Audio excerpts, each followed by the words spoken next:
All right, so I hope you guys have been using the Apple Support app, because this app, I tell you, is fantastic. If you need a live support on text, you can get it immediately. But now, if you need your iPhones or iPads or whatever repaired, now the app will actually give you an estimated repair cost.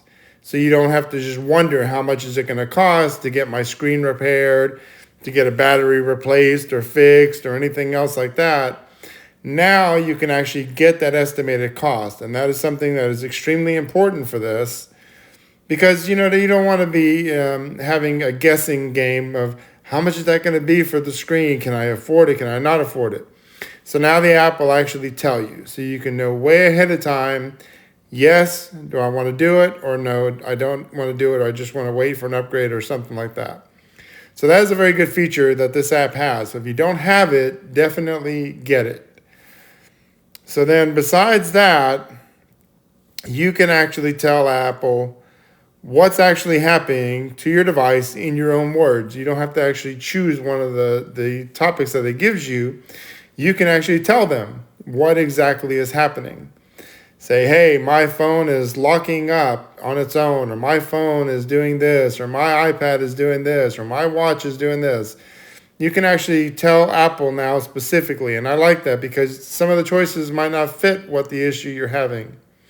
So these are some improvements that Apple has done in their support app, and that actually supports their devices. So that actually helps you fix your device or figure out whatever's going on and get the support you need.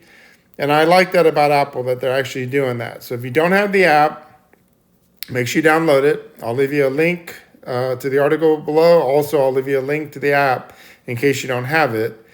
Then you can go ahead and you can install the app and log into it. And then now you have full support over your devices, so you don't have to worry about them. So this is a great feature that Apple's included in the app.